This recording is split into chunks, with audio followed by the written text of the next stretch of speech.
Pwani Habari ni chaneli yako inayokupa habari moto moto zilizojiri hapa Pwani na kwingineko. Kaa nasi.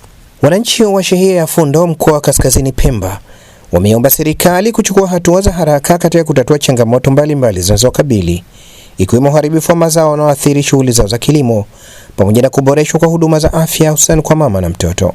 Wakizungumza wakati wa ziara ya mkuu wa mkoa wa Kaskazini Pemba mgeni Atibu Yahya iliyolenga kutembelea visiwa na kusikiliza kero za wananchi, wakazi hao wamesema changamoto hizo zimekuwa zikikwamisha maendeleo ya kijamii na kiuchumi, hivyo wanahitaji ufumbuzi wa kudumu kutoka kwa mamlaka husika. Mimi ni mfungaji mwani, nafunga mwani kwa kila siku ya Mwenyezi Mungu na Mtume. Natafuta riziki nilishe watoto. Kunanisikia, lakini changamoto yangu ilipo kwenye mwani.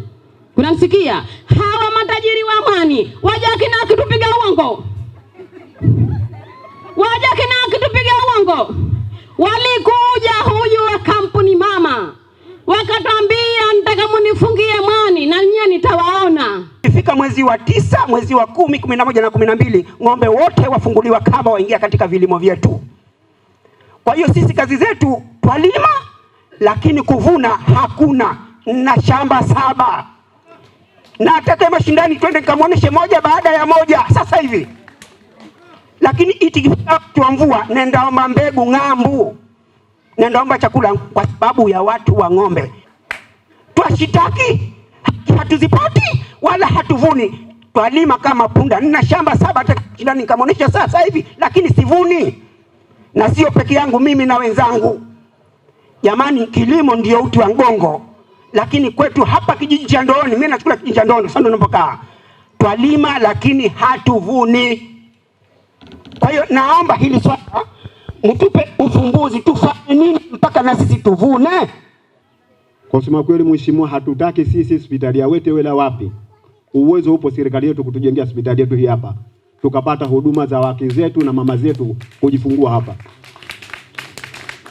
Kwa sababu siku nyingine inatokea matatizo ya wanawake, wake zetu na mama zetu, maji yametoka. Tutachukua wapi mashua kuwapeleka kule nje tayari kwa mpakia. Ufugaji mheshimiwa, tunapofuga kuku ndani ya maeneo mheshimiwa, utaharibiwa vibaya sana. Mtu wafuga kuku halafu atokea mwizi awakata vichwa kuku pale pale kwenye kibanda kuwekea vichwa, yeye achukua kuku. Mbuzi wachukuliwa kama mtu ale ni wapi yule mbuzi anapomchukua. Sisi mnasema mtapita vikosi vifanye patrol. Patrol peke yake haitoshi. Patrol peke yake haitoshi. Tuomba kituo mheshimiwa Fundo, tuomba. Wakijibu baadhi ya hoja zilizowasilishwa na wananchi hao, kamanda wa kikosi maalum cha kuzuia magendo KEMKEM Pemba Bakari Salam Othman na mkuu wa polisi jamii mkoa wa Kaskazini Pemba Outa Gromik Abok wamesema kuna umuhimu wa kuzifanyia kazi changamoto hizo ili kulinda maslahi mapana ya wananchi na taifa kwa ujumla. Kumbuka mara moja tu wakati mimi niko kama operation officer wa KMKM, tulikuja tukamchukua mjamzito mmoja wakati chombo kinafanya safari, akajifungua ndani ya chombo kile. Lakini kwa bahati nzuri chombo hivi ambale boti vilikuwa vimewekewa huduma zote za huduma ya mwanzo ya kujifungulia. Swala la ujenzi wa kituo tutafikisha panapohusika. Siwezi kuahidi hapa kwamba labda kesho tutakuja kujenga, lakini nitafikisha, tuhakikishe kwamba kwa idadi na eneo ni kubwa wanastahili kuwa na kituo cha polisi. Hata mimi nimejionea. Upande wake mkuu wa mkoa wa Kaskazini Pemba mgeni Atibu Yahya ameagiza taasisi na idara zinazohusika kuchukua hatua za haraka katika kushughulikia changamoto zilizobainishwa na wananchi hao ili kuimarisha ustawi wa jamii na kuharakisha maendeleo katika eneo hilo. Hivi tunalalamika wizi unasababishwa na nini? Na ulevi. Ulevi umesababishwa na nini? Kuwaachia vijana wetu. Mtoto ana miaka 13, ana miaka 14, humuulizi, hujui ndani anaingia saa ngapi, hujui anatoka saa ngapi. Akija na kitu we humuulizi, unakichukua, unatumia. Mwisho wa siku ndo haya malalamiko yanayojitokeza hapa. Wizi umekuwa mkubwa sana.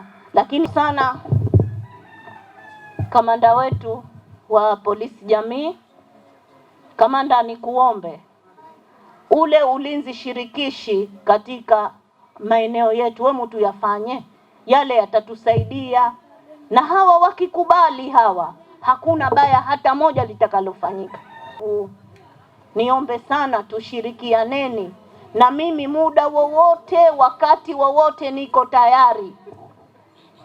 Mie ni watoto wetu waende shule, lakini ule utaratibu ambao nimeusema, sheha, nikuombe sana, nikuombe hilo jambo lifuatilie vizuri. Nimelikabidhi kwako kwa kushirikiana na wenye viti wa kamati, watoto wetu hao wapate wasome na mwisho wa siku waweze nao kuja kuajiriwa. Kulike, kushare, kucomment na kusubscribe ili kupata zaidi kutoka hapa Pwani Habari.